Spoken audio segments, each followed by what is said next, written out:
नमस्कार। मैं डॉक्टर बलबीर कौर पंचकूला से। आज हम एकार्ट टोले की book the power of now के 6वें चैप्टर इनर बॉडी पर बात करेंगे। इससे पहले हम इनर बॉडी के बारे में बात कर चुके हैं। वो पहलू हैं, being is your deepest self, look beyond the words, finding your invisible and unmeasurable reality, connecting with the inner body, transformation through the body, sermon on the body, have deep roots within. आज हम शुरू करेंगे before you enter the body, forgive. इसका अर्थ क्या है कि जब तक आप अपनी इनर बॉडी, अपने आंतरिक शरीर पर फोकस नहीं करते, कुछ अवधान, कुछ ध्यान उस पर नहीं करते, तब तक वो भावनाएं आपको आंतरिक शरीर तक पहुंचने देने में रुकावट डालेंगी, रोकेंगी, जो उसके नीचे गहराई में स्थित है। इसका मतलब ये है कि हमें अपने ध्यान को पूरी तरह से इनर बॉडी पर रखना है। अटेंशन या ध्यान का मतलब सोचना नहीं है, बल्कि उस भावना को ऑब्जर्व करना है, उसका अवलोकन करना है, ताकि उसे महसूस कर सकें, उसे पहचान सकें और वो जैसी भी है यथावत उसको स्वीकार कर सकें। कुछ भावनाएं तो आसानी से पहचान में आ जाती हैं, जैसे क्रोध है, भय है, दुख है, लेकिन कुछ भावनाएं जैसे कि बेचैनी है, खिंचाव है शरीर में, भारीपन है, कोई इमोशनल और फिजिकल सेंसेशंस के बीच की स्थिति है, ऐसी भावनाओं को पहचानना जरा मुश्किल है। वह वेग और धुंधली सी हो जाती हैं और वो हमें हमारी पकड़ में नहीं आती। महत्वपूर्ण बात क्या है यहाँ पर कि क्या उस एहसास को, उस महसूस को आप ज्यादा से ज्यादा सजगता में ला सकते हैं, अवेयरनेस में ला सकते हैं या नहीं। लेखक कहते हैं कि अटेंशन ही, ध्यान ही रूपांतरण की कुंजी है, रूपांतरण की चाबी है, जिसको कि हम ट्रांसमिट करने के लिए यूज कर सकते हैं। फुल अटेंशन में, पूर्ण ध्यान में स्वीकारना भी होता है। केवल रूपांतरण की कुंजी नहीं है, बल्कि जब हम पूर्ण रूप से किसी चीज को स्वीकारते हैं तो वो भी अटेंशन में शामिल होती है। दूसरे शब्दों में, attention is like a beam of light. प्रकाश का एक किरण पुंज है, जिसमें कि किरणों का एक गुच्छा है, और वह आपको, आपके अटेंशन को पूर्ण करता है। यह आपकी चैतन्यता, आपके होश की फोकस की गई वह शक्ति है जो हर चीज को ट्रांसम्यूट करके, ट्रांसफॉर्म करके स्वयं में आत्मसात कर लेती है, स्वयं में अपने आप को मिला लेती है, दोनों को एक कर देती है। तो यहां पर यह बात याद रखने योग्य है कि एक पूरी तरह सक्रिय शरीर में, एक्टिव शरीर में कोई भावना कुछ ही समय तक टिक पाती है। वह आपके बीइंग के लेवल पर उठने वाली एक पल भर की हिलोर है, क्षणिक हिलोर है। लेकिन अगर आप अपने शरीर के अंदर नहीं रह रहे होते तो वो कोई भी भावना आपके अंदर कई कई दिनों तक और हफ्तों तक टिकी रह सकती है, या अपने ही जैसी अन्य भावनाओं को के साथ घुल मिल जाती है और फिर मिलजुल कर संचित दुख, पेन बॉडी का रूप धारण कर लेती है। तो वो कहते हैं कि इसलिए अगर आप अपने शरीर में नहीं हो, आपका ध्यान बाहर है, मन में है, सोच में पड़ा हुआ है, तो कुछ भावनाएं आपके शरीर में घर कर लेती हैं और अपनी जैसी और भावनाओं को भी घुल मिला लेती हैं उनको, और वो हफ्तों महीनों तक टिकी रहती है और ये आखिर में एक पेन बॉडी का रूप ले लेती है। और ये बिल्कुल उस परजीवी की तरह, पैरासाइट की तरह हो जाते हैं जो आपके अंदर वर्षों तक पड़ा रह सकता है, जो आपकी ऊर्जा पर ही पलता है और आपके शरीर को ही रोगों का घर बना लेता है। वह आपके जीवन को इतना मिजरेबल बना देता है, इतना दुखी बना देता है कि आप उस दुख में बहुत ही परेशान हो जाते हैं। इसलिए अपने अटेंशन को, अपने ध्यान को इस भावना को महसूस करने पर रखिए। कौन सी भावना को महसूस करने की? कि जो मेरा ध्यान है, जो मेरा होना है, जिसके कारण मैं जीवित हूं, वो सभी जो ध्यान है उसको महसूस करना है और हमारा ध्यान महसूस करने पर होना चाहिए। हम चेक करें कि क्या हमारा मन किसी कथा में, किसी व्यथा में या किसी शिकायत का राग अलापने में, किसी पर दोषारोपण करने में, खुद पर तरस खाने में, या कुड़न और खीज या अप्रसन्नता और नाराजगी का भाव रख रहा है, जो कि इस बात को, कौन से को, जो पेन बॉडी बनाता है, जो हमारे अंदर दुख पैदा करता है, क्या उसको खुराक दे रहा है? तो ये हमें चेक करना चाहिए कि क्या कोई ऐसी चीज है जो इस पेन बॉडी के लिए, इस दुख के कारण को बढ़ावा दे रही है, खुराक दे रही है, भोजन दे रही है। तो अगर ये ऐसा है तो इसका अर्थ है कि आपने क्षमा नहीं किया है। इन्होंने, यहाँ लेखक ने कहा है, before you enter the body forgive. जब आप इनर बॉडी में प्रवेश करना चाहते हैं तो आपको अपने सारे दुखों को, सारे गमों को, सारी शिकायतों को छोड़ देना है और क्षमा कर देना है। अक्सर जो ये क्षमा न करने का भाव उठता है, ये किसी व्यक्ति, किसी स्थिति या किसी घटना या कभी खुद के प्रति भी रह सकता है। किसी व्यक्ति के प्रति आपको शिकायत रह सकती है, किसी घटना के प्रति आपको शिकायत रह सकती है, किसी अपने खुद के प्रति भी कई बार आदमी दुखी रहता है, गिल्ट महसूस करता है। तो ऐसा नहीं करना है, बल्कि उसको क्षमा कर देना है। इसके अलावा भी कई बार भूत, वर्तमान और भविष्य को न स्वीकारने पर भी यह भाव पैदा होता है। अनिश्चितता के कारण भविष्य को भी मनुष्य कई बार अस्वीकार कर देते हैं, क्योंकि निश्चितता नहीं है भविष्य में। अनिश्चितता के कारण उनको डर लगता है कि भविष्य में पता नहीं हमारे अनुरूप कोई चीज होगी या नहीं, तो इसलिए उसको भी वो स्वीकार नहीं करते। तो क्षमा करने का अर्थ क्या होता है?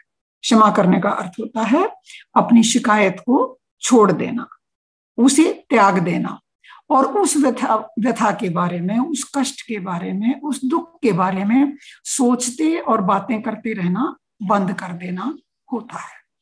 और यह स्थिति तब आती है जब आपको बोध हो जाता है, प्रज्ञा पैदा हो जाती है, समझ आ जाती है कि शिकायत करने का स्वभाव जो है ये मन के झूठे भाव को शक्तिशाली करने के अलावा कुछ भी नहीं है। ये हमारे अहंकार को शक्तिशाली करता है, इसके अलावा ये हमारे लिए दुख का ही कारण बनता है। तो क्षमा करना अगर हो जाता है, हमें आ जाता है क्षमा करना, तो इसका अर्थ क्या है कि हम जीवन के प्रति कोई प्रतिरोध नहीं रखते हैं। यानी जीवन को अपने माध्यम से होने देना या चलने देना ही क्षमा करना है। क्षमा ना करने का नतीजा होता है पीड़ा, कष्ट, दुख, जीवन या प्राण ऊर्जा का सीमित और संकुचित प्रवाह।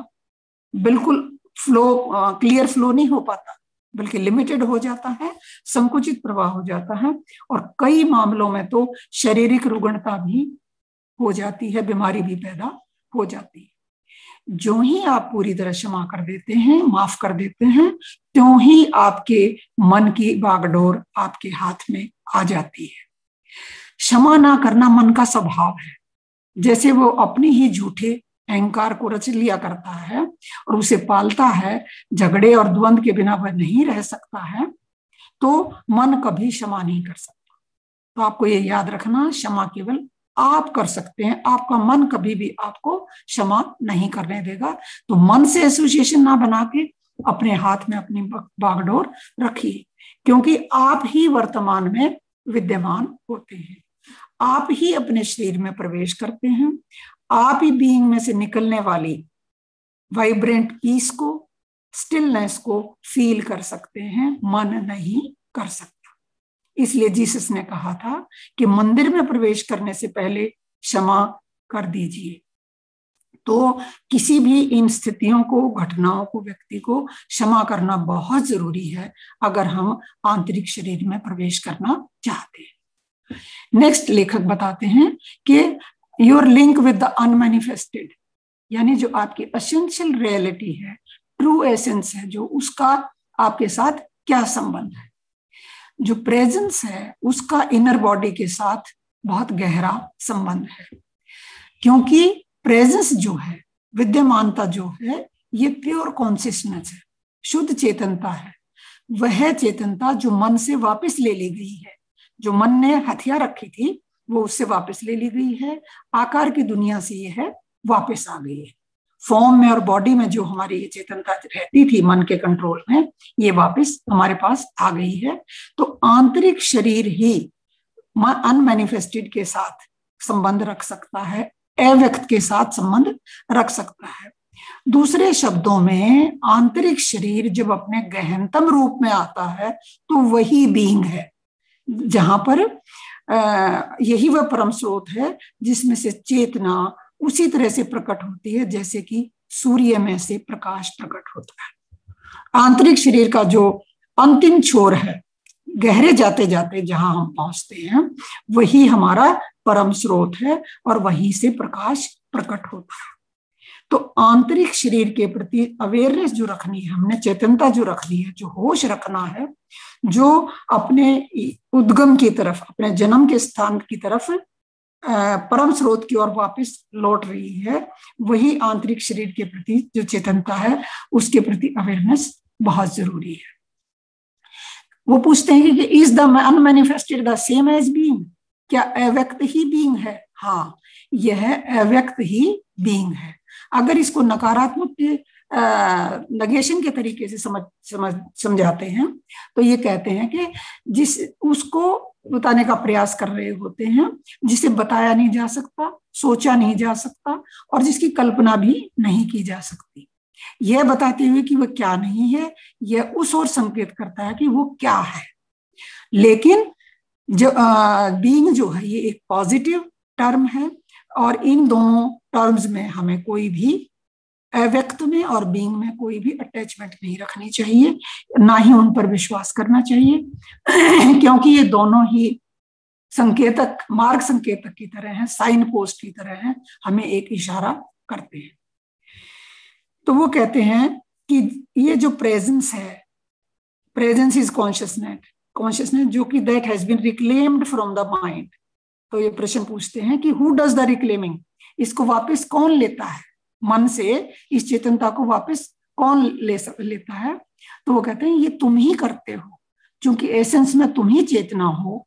हम यह भी कह सकते हैं कि आकार के सपने से जागने पर ही चेतनता आती है। इसका अर्थ यह नहीं है कि हमारा अपना रूप और आकार प्रकाश के एक विस्फोट के साथ खत्म हो जाएगा। हम अपने वर्तमान स्वरूप में भी रहना जारी रख सकते हैं, लेकिन समय समय पर अपनी गहराई में उस निराकार, उस अजर, उस अमर, उस शाश्वत के प्रति भी होशपूर्ण रह सकते हैं। यानी हमें थिंकिंग की तरफ ध्यान नहीं देना है, हमें फीलिंग की तरफ ध्यान देना है, क्योंकि थिंकिंग की बजाय फीलिंग आपको उस सत्यता के नजदीक ले जाने में सफल होगी। जब हम भीतरी कनेक्टेडनेस की एक निश्चित स्टेज तक पहुंच जाते हैं, जब हमारा भीतर के कनेक्शन एक सीमा तक हो जाता है, एक स्टेज तक हो जाता है, तब हम उस सत्यता को पहचान लेते हैं जिसे हम सुनते हैं। अगर अभी हम उस स्टेज तक नहीं पहुंचे हैं तो हमारी शारीरिक जागरूकता का अभ्यास हमें उस गहराई तक ले जाएगा जो कि आवश्यक है। शारीरिक अभ्यास यानी हमें अपना जो ध्यान है वो भीतरी शरीर पर ले जाना है। जब ये हम अभ्यास करते करते पारंगत हो जाएंगे या बहुत दूर तक चले जाएंगे तो इस सत्यता को पहचानने में हम सफल होंगे। नेक्स्ट पॉइंट आता है कि जब आप अपने इनर शरीर से जुड़ते हो तो slowing down the ageing process, ये हमारे एजिंग प्रोसेस को भी धीमा करती है। यानी आंतरिक शरीर के प्रति जागरूकता कि शारीरिक दुनिया में भी बहुत सारे फायदे हैं। उनमें से एक महत्वपूर्ण है कि भौतिक शरीर पर बढ़ती आयु के प्रभाव को धीमा किया जा सकता है, मंद किया जा सकता है। हालांकि ये बाहरी शरीर आमतौर पर तेजी से बूढ़ा होता दिखने लगता है, लेकिन आंतरिक शरीर में समय के साथ परिवर्तन नहीं होता है, सिवाय इसके कि आप इसको और गहराई तक महसूस कर सकते हैं, अधिक परिपूर्णता से महसूस कर सकते हैं। इसके अलावा आंतरिक शरीर में कोई परिवर्तन नहीं आता, लेकिन भौतिक शरीर में परिवर्तन आते रहते हैं। जैसे कि अगर अब हम अभी 20 वर्ष के हैं, तो आंतरिक शरीर का जो ऊर्जा क्षेत्र है आपको तब भी ऐसा ही महसूस होगा जब आप 80 वर्ष के हो जाएंगे, तब भी वह ऐसा ही जीवंत और स्पंदन वाला होगा जितना कि वाइब्रेंट ये अब 20 वर्ष की अवस्था में लगता है। दूसरे शब्दों में, जब हम शरीर से बाहरमुखी रहने की और अपने मन के प्रति, मन के मायाजाल में तल्लीन रहने की आदत को छोड़कर जैसे जैसे शरीर में अंतर्मुखी होने की और अब में विद्यमान रहने की और हमारी स्थिति बदलती जाएगी, वैसे वैसे ये भौतिक शरीर अधिक हल्का, अधिक निर्मल और अधिक जीवंत होता जाता है। क्योंकि शरीर में अधिक चैतन्यता होती जाती है, मॉलिक्यूलर स्ट्रक्चर कम डेंस होते जाते हैं, तो भौतिकता के इल्यूजन को भी कम किया जा सकता है। इस समय अधिक चेतनता होने का अर्थ है कि भौतिक शरीर के इल्यूजन को कम करना। अपने बाहरी शरीर के साथ पहचान की तुलना में जब आप अपने काल निरपेक्ष टाइमलेसनेस, जो आपका आंतरिक शरीर है, उसके साथ पहचान बना लेते हो, तो क्या होता है, आप वर्तमान में विद्यमान रहना आपकी चैतन्यता का, आपकी कॉन्शियसनेस का एक स्वाभाविक रूप, सहज स्वभाव बन जाता है। और इसके साथ क्या क्या होता है फिर कि अतीत और भविष्य आपके ध्यान पर हावी नहीं रहते हैं। तब आप अपने मन मानस यानी साइकी में और शरीर के सेल्स में समय का और अधिक संचय नहीं करते। अतीत और भविष्य के जो साइकोलॉजिकल बर्डन है हमारे ऊपर, अतीत के सोचने से और भविष्य की कल्पना करने से जो मानसिक तनाव या मानसिक बोझ हमारे ऊपर आते हैं, जो पाइल अप होते रहते हैं, वो आपके सेल की सेल्फ रिन्यूअल की शक्ति को, क्षमता को बुरी तरह प्रभावित करते हैं। इसलिए अगर आप अपने आंतरिक शरीर में रहने लग जाते हो, तो बाहरी शरीर की बूढ़ा होने की जो गति है वो अत्यंत धीमी हो जाती है। और जब होती भी है, तब आपके टाइमलेस एसेंस का वह जो प्रकाश है, वो जो आपको रोशनी है, वो आपके बाहरी शरीर में भी झलके देना शुरू कर देता हो और आप अपनी आयु के अनुरूप बूढ़े दिखाई नहीं देते हो, वृद्ध प्रतीत नहीं होते। तो इससे प्रश्न पूछते हैं लेखक से कि क्या इस सब चीज का जो आप बता रहे हैं इसका कोई साइंटिफिक एविडेंस है? उन्होंने कहा हाँ है, आपको खुद ट्राई करो, खुद इसको आजमाओ और फिर देखेंगे कि आप स्वयं ही इसका एविडेंस सिद्ध हो जाएंगे। नेक्स्ट पॉइंट है कि जब आप आंतरिक शरीर से जुड़ते हैं तो आपका इम्यून सिस्टम, आपकी प्रतिरोध प्रणाली भी मजबूत होती है। शारीरिक अभ्यास, शरीर क्षेत्र के लिए आंतरिक शरीर के साथ जुड़ने का जो अभ्यास है, इसका एक लाभ और है कि ये हमें मजबूत बनाता है और हम मानसिक रूप से शरीर में रहने लगते हैं। यानी हम जितना अधिक चैतन्यता शरीर में लाते जाते हैं, हमारी रोगों से लड़ने की शक्ति उतनी ही मजबूत होती जाती है। ऐसे लगता है कि आपका कोना कोना, आपका कण कण, आपका कोश, प्रत्येक सेल जाग गया है और प्रफुल्लित, खुश रहने लगा है। आपके शरीर को, आपकी तवज्जो, आपका ध्यान, आपका अपने शरीर को ध्यान देना बहुत अच्छा लगता है। यह सेल्फ हीलिंग का एक कारगर रूप होता है। अधिकांश बीमारी आपके अंदर तब आती है जब आप अपने शरीर में मौजूद नहीं रहते हो। अगर घर का, आप देखेंगे कि अगर घर का स्थायी स्वामी घर में ना रह रहा हो, तो तरह तरह के खुराफाती लोग आपके घर में प्रवेश कर जाते हैं और उसे अपना घर बना लेते हैं। इसी तरह से जब आप शरीर रूपी घर में नहीं रहते हो, तो यहाँ पर भी ऐसी दशा हो जाती है। लेकिन जब आप अपने घर में रह रहे होते हो, तब इन अवांछित तत्वों का आपके घर में घुसना मुश्किल हो जाता है।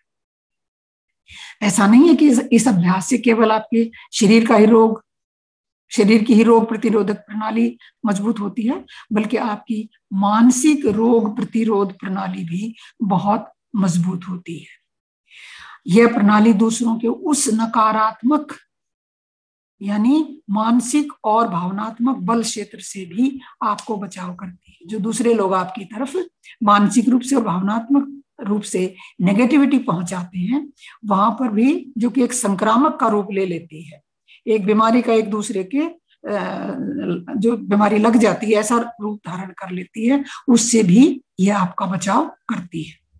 दूसरी तरफ आपको अपने शरीर में रहना आपको सुरक्षा प्रदान करता है, कोई ढाल प्रदान करके नहीं, बल्कि अपने समूचे ऊर्जा क्षेत्र जो आपका है उसके स्पंदन की जो प्रबलता है उसको बढ़ा देता है, ताकि जो कम बल के साथ स्पंदन करने वाली कोई भी चीज है, जैसे कि भय है, क्रोध है, अवसाद है, विषाद है, वो अपने अस्तित्व को लेकर आपकी ही बॉडी में अलग से ना रहने लग जाए, तो तब वे आपकी चेतना के क्षेत्र में प्रवेश नहीं कर पाते हैं और अलग अपना अस्तित्व बनाने में असफल, असमर्थ होते हैं। अगर प्रवेश कर भी लेते हैं तो आपको कोई रोकथाम करने की जरूरत नहीं है, क्योंकि ये ज्यों की त्यों आपके अंदर से जैसे आई थी वैसे ही गुजर जाती है। तो लेखक कहते हैं कि इसे आप, जो मैं कह रहा हूं उसको स्वीकार मत करिए या मानिए मत, बल्कि आप इसको आजमा कर देखें। जब आप आजमा कर देखेंगे तो आप इसमें विश्वास करना शुरू कर देंगे और आपको पता लगेगा कि सेल्फ हीलिंग के लिए एक ऐसी सरल विधि कहीं पर भी मौजूद नहीं है, बल्कि यह एक ध्यान की बहुत ही बढ़िया विधि है जो हमें सेल्फ हीलिंग के लिए हम कर सकते हैं। और ये तब कर सकते हैं जब आपको ये महसूस हो कि मेरी प्रतिरोधक प्रणाली को बूस्ट करने की आवश्यकता है, ये कुछ कमजोर होती जा रही है, ये कमी की तरफ जा रही है। तो जब हम इसको बूस्ट करना चाहते हैं तो इस सेल्फ हीलिंग की ध्यान विधि को हम अपना सकते हैं। ये खासकर प्रभावी तब होती है कि जब हमारे शरीर में रोग ने जस्ट अपने पैर पसारने शुरू किया होते हैं, तब ये और ज्यादा कारगर सिद्ध होती है। लेकिन यह ध्यान ऐसे रोगों में भी काम करता है जब वे पहले ही आपके अंदर पनप चुके हों, बशर्ते कि आप इसे थोड़ी थोड़ी देर बाद करते रहें और पूरी शिद्दत के साथ फोकस करके करें। मतलब पूरा ध्यान करें, ऑनेस्टली और डिलीजेंटली आप इस ध्यान को करेंगे तो फिर ये आपको बहुत मदद करेगा। इसके अलावा किसी नेगेटिविटी के द्वारा आपके ऊर्जा क्षेत्र में की गई टूट फूट को भी यह ध्यान उसका निराकरण करता है। कई बार नेगेटिविटी इतनी ज्यादा आ जाती है कि हमारे ऊर्जा क्षेत्र में टूट फूट होनी शुरू हो जाती है, उसको भी स्पष्ट करने में, साफ करने में, स्वच्छ करने में, ठीक करने में ये ध्यान हमारी मदद करता है। लेकिन फिर भी हर क्षण अपने शरीर में रहने के अभ्यास का यह कोई विकल्प नहीं है, सब्स्टिट्यूट नहीं है। शरीर में जो रहना है वो सबसे इंपॉर्टेंट है। अगर हम ये कहें कि उसको छोड़ के या उसकी तरफ कम ध्यान दे के हम ध्यान विधि अपना लें तो वो इसका विकल्प नहीं है। शरीर में ध्यान रखना तो सबसे आवश्यक है। क्यों आवश्यक है? क्योंकि उसके बिना, उस अभ्यास के बिना इसका प्रभाव अस्थायी रहेगा, टेम्परेरी रहेगा, परमानेंट नहीं होगा। तो ये कौन सा ध्यान है जो हम करके अपने आप को हील कर सकते हैं, अपने आप को बीमारियों से बचा सकते हैं? लेखक कहते हैं कि जब आप कुछ पल फुर्सत के हों आपके पास, तो विशेष रूप से रात को सोने से पहले और सुबह जागने के बाद का जो समय है ये इसके लिए सबसे ज्यादा उपयुक्त है। तब आप अपने शरीर में अधिक से अधिक चैतन्यता को, कॉन्शियसनेस को भर लें। अपनी आंखें बंद कर लें, बिल्कुल सीधे लेट जाएं। सबसे पहले अपने शरीर के अंगों पर ध्यान फोकस करना शुरू कीजिए, अपने हाथों पर, अपने पैरों पर, अपने पेट पर, अपनी छाती पर, और उन हिस्सों के अंदर जीवन ऊर्जा को, प्राण ऊर्जा को जितना सघनता के साथ आप महसूस कर सकते हैं उतना कीजिए। हर अंग के साथ इस प्रकार आप लगभग 15 सेकंड तक रहिए। 15 सेकंड मिनिमम इसका रहना जरूरी है। फिर अपने ध्यान को कई बार अपने पूरे शरीर में एक लहर की तरह दौड़ाइए। जैसे हाथों से शुरू किया, पैरों तक ले गए और फिर पैरों से वापस इसमें हाथों तक आ गए। इसमें केवल 1 या 2 मिनट का समय लगेगा, लेकिन ये बहुत ही कारगर सिद्ध होगा। इसके बाद आप अपने आंतरिक शरीर को उसकी संपूर्णता में महसूस कीजिए, एक एक अंग के रूप में नहीं, बल्कि सारे शरीर में एक संपूर्ण ऊर्जा क्षेत्र को महसूस कर दीजिए। एक अखंड पूर्ण रूप में उसका देखें, कुछ क्षण तक, कुछ पलों तक, कुछ समय तक उस फीलिंग को बनाए रखें और उस समय गहनता से मौजूद रहे। कहीं भी आपका ध्यान इधर उधर नहीं होना चाहिए। आपका शरीर के एक एक कण में मौजूद होना बहुत जरूरी है। अगर कभी आपका ध्यान शरीर से बाहर ले जाने में कामयाब हो जाए और आप खुद को किसी विचार में भटकता हुआ महसूस करें तो चिंता मत करें। जैसे ही आप ऐसे देखेंगे कि ऐसा हो गया है, उसी वक्त अपने ध्यान को वापस अपने शरीर में ले आइए। तो इस तरह से हम अपने शरीर की सेल्फ हीलिंग भी कर सकते हैं। दूसरा तरीका है कि आंतरिक शरीर में प्रवेश करने का, अपने श्वास और प्रश्वास के द्वारा अपने शरीर में प्रवेश करना। शरीर में जाने के लिए ये प्रणाली भी, एक तो ध्यान की विधि थी, दूसरी है श्वास की प्रणाली भी है। अगर आपको भीतरी शरीर से जुड़ने में कठिनाई हो रही है तो साधारणतया सबसे पहले अपने सांस पर फोकस करें, क्योंकि सांस पर फोकस करना सबसे आसान है।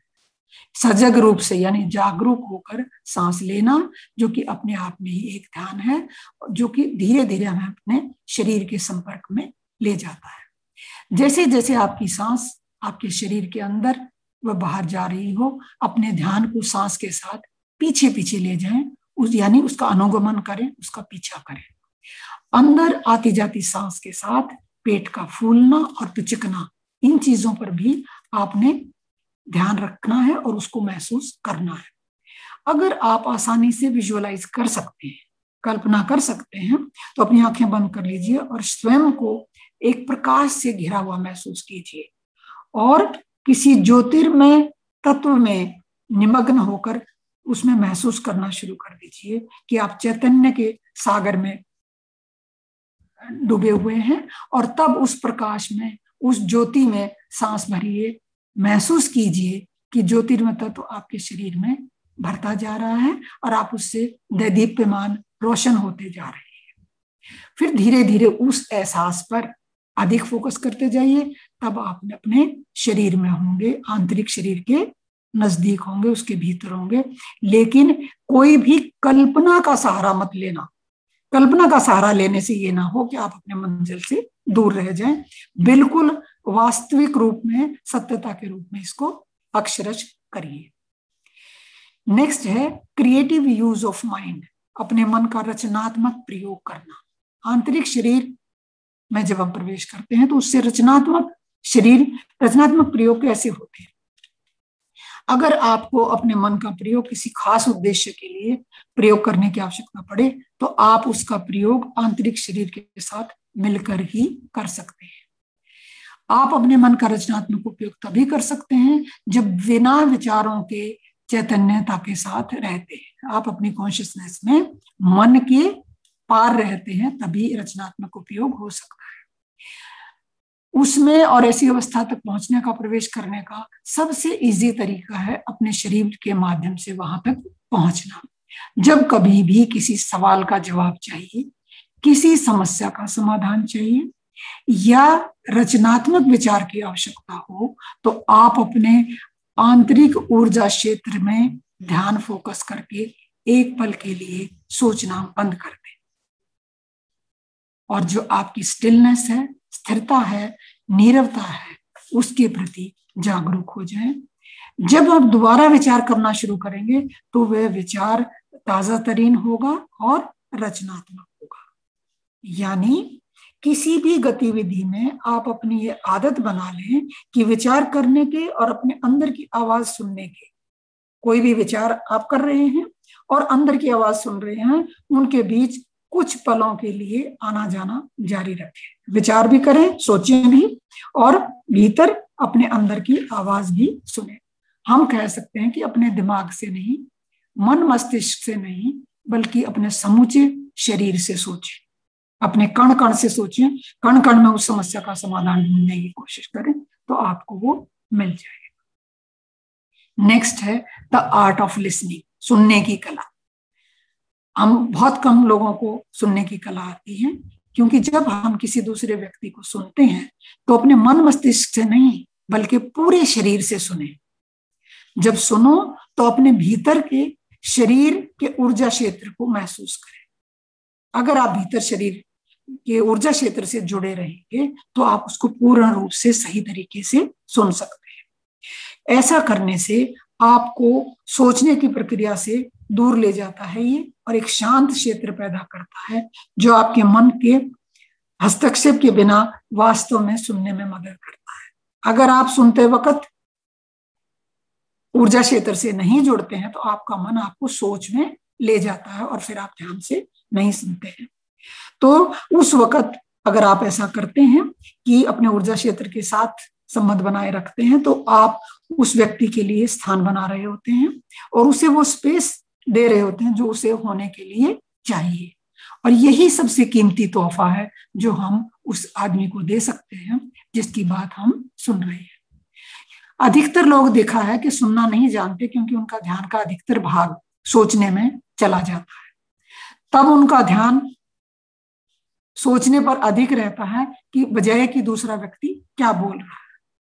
वास्तव में दूसरे व्यक्ति के होने को, उस व्यक्ति की बीइंग को आप अपनी बीइंग के माध्यम से ही महसूस कर सकते हैं।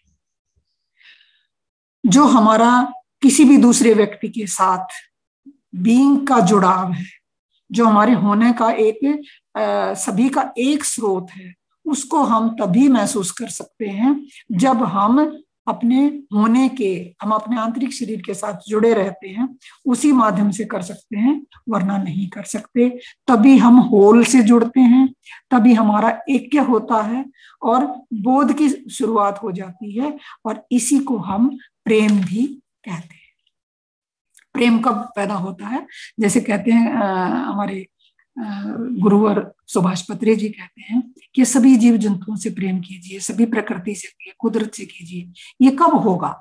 जब हम उस होल का अपने आप को एक भाग महसूस करेंगे कि जो वो है वही हम हैं।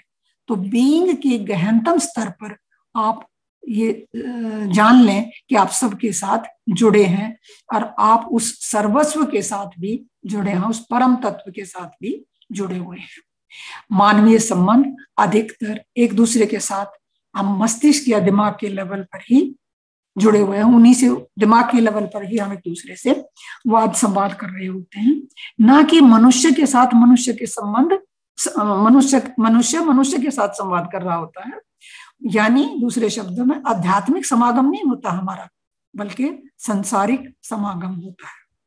तो कोई भी संबंध इस ढंग से पनप नहीं सकता, और यही कारण है कि आज चारों तरफ संबंधों में द्वंद्व दिखाई देता है, टकराव दिखाई देता है। तो इस द्वंद्व को, इस टकराव का कारण क्या है? इसका कारण यही है कि हम बीइंग के लेवल पर एक दूसरे से नहीं जुड़े हुए, उस पर जुड़ना जरूरी है। हम मन के तल पर जुड़े हुए हैं, इसलिए सब द्वंद्व, टकराव, कलह, क्लेश, लड़ाई झगड़ा चारों तरफ आज व्याप्त है। तो अपने आंतरिक शरीर में रहने से एक और ऐसा हमें फायदा होता है कि हम एक clear space of no mind state पैदा करते हैं, जो स्वच्छ है, स्पष्ट है और हमारे लिए स्थान खाली करता है, जिससे संबंध खिल सकते हैं, फल फूल सकते हैं। तो आंतरिक शरीर क्या है? हमारे डीपेस्ट सेल्फ है।